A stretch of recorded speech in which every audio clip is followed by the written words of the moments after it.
너희는 너희의 하나님 여호와께서 자기 이름을 두시려고 택하실 그곳으로 내가 명령하는 것을 모두 가지고 갈지니 곧 너희의 번제와 너희 희생과 너희의 11조와 너희 손의 거제와 너희가 여호와께 서원하는 모든 아름다운 소음물을 가져가고 너희와 너희의 자녀와 노비와 함께 너희의 하나님 여호와 앞에서 즐거워할 것이요 내 성중에 있는 레위인과도 그리할지니 레위인은 너희 중에 분깃이나 기업이 없음이니라.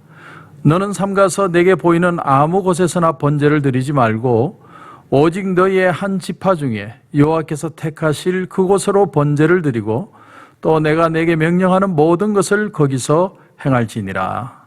아멘. 오늘 말씀의 11절 말씀을 다시 보면 너희는 너희의 하나님 여호와께서 자기 이름을 두시려고 택하실 그곳으로 내가 명령하는 것을 모두 가지고 갈지니 곧 너희의 번제와 너희 희생과 너희의 11조와 너희 손의 거제와 너희가 여호와께서 원하시는 모든 아름다운 소음물을 가져가라. 하나님이 택하신 곳, 하나님이 정하신 곳에서 예배를 드려라. 하나님이 장소를 정하셨다는 거예요. 이 말씀이 5절, 11절, 14절, 18절, 26절 무려 5번이 나오고 있습니다. 이 당시에 이스라엘 백성들이 가나안 땅에 들어간 후에 예배드린 장소는 실로라는 곳이었고 나중에는 그 예배드리는 장소가 예루살렘으로 바뀌게 되었죠. 자, 그렇다면 하나님은 왜 특별한 장소를 정하시고 예배를 드리라고 하시는 건가? 이 속에는 실제적인 장소의 의미를 가지는 것일까? 아니면 또 다른 어떤 미닝을 포함하고 있는 것일까? 오늘 이 하나님이 우리에게 장소를 정해서 예배를 드리라는 건 우리에게 어떤 신앙적인 도전을 주고 있는 말씀일까? 실례로 이교도들은 자기들이 자기의 신들에게 제사를 드릴 때 여기저기서 드렸습니다. 오늘 여러분 2절을 한번 보시면 너희가 쫓아낼 민족들이 그들의 신들을 섬기는 곳은 높은 산이든지 작은 산이든지 푸른 나무 아래든지를 막론하고 그 모든 것을 너희가 마땅히 파멸하며, 그러니까 높은 산, 작은 산, 푸른 나무, 촛불 켜놓고 돌 위에도 촛불을 켜고 아니면 저 깊은 숲속이나 아니면 폭포 밑에서 나무 밑에서 그들은 여기저기서 자기 신들에게 제사를 드렸다는 겁니다. 그런데 하나님은 친히 장소를 정하게 하시고 그 장소에서 예배를 드리라. 장소의 무분별함을 막으신다는 거죠. 여기는 하나님의 어떤 의도하심이 있는 것일까요? 여러분, 성경을 가만히 보면 성경의 인물들, 나오는 인물들을 보면 그들이 아주 평탄하고 즐겁게 하나님을 만난 사람이 하나도 없습니다. 다 자신의 삶에 뭔가 사건이 발생하고 어떤 일들을 통해 하나님의 인도함을 받아서 하나님을 경험하게 되죠. 요나는 물고기 뱃속에서 하나님을 경험합니다. 요셉은 애굽의 노예로 팔려가서 거기서 하나님의 함께하심을 경험하죠. 그런가 하면 루카 나오미는 이방 땅의 모압 땅에서 살다가 다시 베들레헴으로 돌아와서 그 속에서 하나님의 손길을 체험하게 됩니다. 사람마다 경험은 다 다르지만 모든 사람이 다 편안한 가운데 하나님을 발견한 게 아니라 어렵고 힘들고 내가 막막한 어떤 삶에 부딪혔을 때 그 삶 속에서 막막함 속에서 하나님을 수용함으로써 하나님을 자신에게 받아들이는 그 은혜를 통해 하나님을 경험하게 되죠. 여기서 우리가 알 수 있는 것이 뭐냐면 하나님이 우리 인생의 중요한 계획을 먼저 세우시고 우리를 약속의 장소로 부르시고 계신다는 걸 발견하게 됩니다. 그러므로 오늘 말씀에 하나님이 자기 이름을 두시려고 택하신 그곳이라는 것에서 우린 이런 암시를 받을 수 있습니다. 하나님이 어떤 장소를 정해놓고 그리로 가서 예배를 드려라는 장소의 의미 이상으로 하나님이 우리를 향한 계획이 있고 하나님의 그 계획 속으로 우리를 인도하신다라는 미닝을 느낄 수 있습니다. 자, 그래서 조금 더 보시면 12절에 보니까 너희와 너희의 자녀와 노비와 함께 너희의 하나님 여호와 앞에서 즐거워할 것이요. 즐거워할 것이요. 여기서 우리는 이런 걸 발견합니다. 예배의 장소라는 곳은 단지 우리만 가서 드리는 외로운 예배가 아니라 우리의 한계를 넘어 누구든지 이 즐거움에 동참하게 하라. 그런 뜻이 있습니다. 그러니까 예배라는 건 먼저 한 사람을 택하세요. 그 사람의 인생의 어떤 경험을 통해 하나님을 만나는 경험을 하고 거기서 끝나는 게 아니라 그 사람을 중심으로 모든 많은 사람들이 와서 하나님의 즐거움을 경험하게 하는 것이 예배다. 왜 하나님이 오늘 말씀에 너희 자녀나 노비나 심지어 정한 사람, 부정한 사람 가릴 것 없이 다 여기에 같이 먹으라고 하느냐? 이 하나님이 주시는 진짜 기쁨을 세상이 맛봐야 된다는 겁니다. 나 하나만 경험하고 은혜 속에 사는 것으로 그치는 게 아니라 모든 사람에게 우리는 그저 복음을 전하는 사명으로 끝나는 게 아니라 우리 자신이 복음이 되는, 그러니까 내가 느껴지는 하나님의 은혜, 내 마음속의 즐거움, 내 마음의 평안을 사람들이 보고 그 하나님을 찾아오고 그 하나님을 같이 느낄 수 있는 그 은혜의 삶으로 우리를 초청하신다는 겁니다. 마가복음 10장에 보면 한 젊은 부자가 예수님을 찾아옵니다. 그리고 내가 어떻게 하면 영생을 얻으리까? 그때 예수님이 대답하신 것이 뭐냐면 계명을 지켜라. 그 청년은 얘기합니다. 나는 어릴 때부터 이 계명을 철저하게 지켜왔습니다. 그때 예수님이 성경을 보면 오히려 그를 보시고 사랑하셨다는 건 그 젊은이에게 지극히 관심을 가지시는 것이죠. 하나님의 주님의 어떤 특별한 관심 속에 이런 말씀을 하십니다. 내게 아직도 한 가지 부족한 것이 있으니 가서 내게 있는 것을 다 팔아 가난한 자들에게 주라. 그리하면 하늘에서 내게 보화가 있으리라. 그리고 와서 나를 따르라. 예수님이 지적하신 건 두 가지예요. 종교와 부.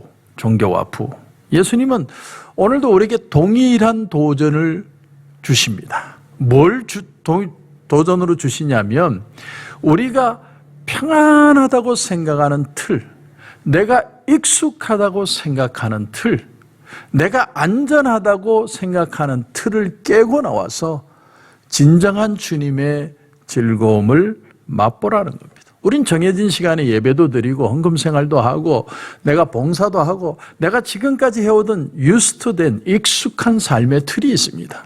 그러나 정말 하나님의 은혜와 기쁨을 맛보려면 내가 그것을 깨고 나와서 하나님의 은혜 안에 진정한 즐거움을 맛보고자 하는 그런 삶의 자세가 필요하다는 겁니다. 이 젊은 부자에게는 그것이 부였고 그의 종교의 틀이었고 그것을 깨지 않고서는 주님의 즐거움을 맛볼 수 없고 그 주님의 즐거움을 맛보고서야 진정으로 복음화된 삶을 살아갈 수 있다는 걸 가르쳐 주신 것이죠. 이 청년이 왜 왔겠습니까? 이 부자 청년이 돈 많은데 계명 잘 지키는데 신앙생활 잘하는데 뭐가 부족해서 왔겠습니까? 가장 중요한 이유는 그의 마음속에 무언가 모를 허전함이 있었다는 거죠. 내가 어떻게 하면 영생을 얻겠습니까? 라는 자기 마음에 느껴지는 그 부족함과 가람을 채우기 위해 주님을 찾아왔다는 겁니다.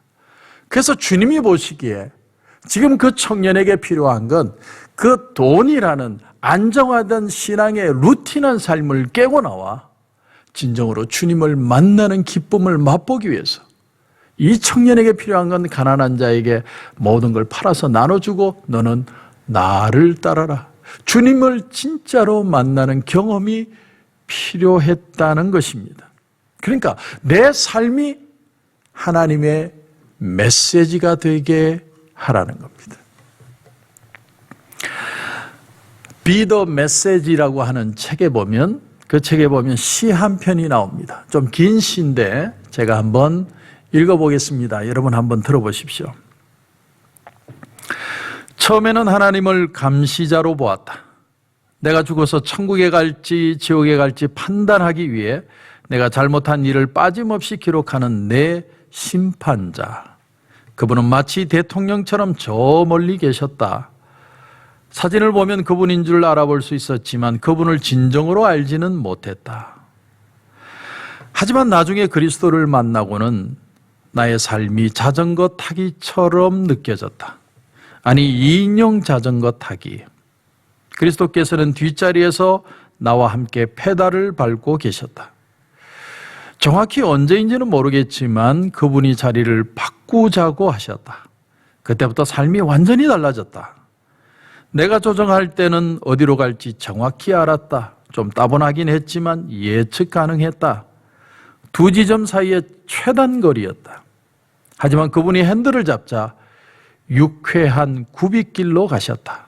산 위로 바위투성이 땅을 지나 무시무시한 속도로. 내가 할 수 있는 거라곤 그저 자전거를 꼭 붙드는 것뿐이었다. 미친 짓처럼 보였지만 그분은 페달을 밟아라, 그렇게만 말씀하셨다. 걱정스럽고 불안해서 물었다. 어디로 가시나요? 하지만 그분은 웃기만 하고 대답하시지 않았고 나는 믿는 법을 배우기 시작했다. 내 따분한 삶은 잊어버리고 모험 속으로 들어갔다. 무서워요. 내가 그렇게 말하면 그분은 내게로 몸을 기울여 내 손을 만지셨다.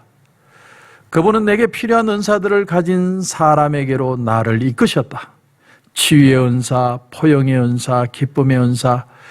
그들은 내 여행에 필요한 은사들을 주었다. 내 주님과 나의 여행을 위해. 우리는 다시 길을 떠났다. 은사들을 나눠주라. 불필요한 짐이다. 너무 무겁다. 그분이 말씀하시기에 그대로 따랐다. 만나는 사람들마다 나눠줬다. 그러면서 주는 것이 곧 받는 것이고 그렇게 하면 받고도 짐이 여전히 가볍다는 사실을 배웠다. 처음에는 내 삶의 통제권을 그분께 맡기지 못했다. 그분이 망칠 것이라고 생각했다. 하지만 그분은 자전거의 비밀을 알고 계신다. 급 커브에서 자전거를 기울이는 법을 아신다. 높은 바위를 뛰어넘는 법을 아신다. 위험한 길을 날아서 단숨에 지나가는 법을 아신다. 그리고 나는 더없이 낯선 곳에서 입을 다물고 조용히 페달을 밟는 법을 배워가고 있다. 그리고 나는 나의 변함없이 좋은 친구 예수 그리스도와 함께 경관을 즐기고 얼굴을 간지리는 시원한 산들바람을 즐기기 시작했다. 정말 더 이상 할 수 없다고 생각할 때 그분은 그저 웃으며 페달을 밟아, 그렇게 말씀하신다. 여러분 어떻게 들으셨습니까? 주님과 동행하는 두 사람이 타는 자전거의 삶이 신앙의 삶이라는 거예요. 주님은 오히려 우리가 알 수 없는 그 삶 속에 더 페달을 밟으라고 얘기하십니다. 왜냐하면 주님이 함께 하시는 더 큰 사랑과 기쁨이 그 속에 있기 때문에. 그리고 그 기쁨은 나눠주는 기쁨이라는 걸 가르쳐주고 있습니다. 마태복음 28장 20절에 보면 주님이 이렇게 말씀하시죠. 내가 너희에게 분부한 모든 것을 가르쳐 지키게 하라. 볼지어다 내가 세상 끝날까지 너희와 항상 함께 있으리라. 항상 말씀을 전파하라. 왜냐하면 내가 세상 끝날까지 너희와 함께 할 것이니까. 그런 주님의 명령도 되지만 또 이렇게 해석할 수도 있습니다. 너는 너의 입에 나의 말을 항상 두라. 말씀이 너의 삶의 메시지가 되게 해라. 그렇게 하면 나는 항상 너와 함께 할 것이다. 그런 뜻이 될 수도 있습니다. 항상 말씀이신 주님과 동행할 때 주님이 함께 하시는 기쁨이 충만하다는 것이죠.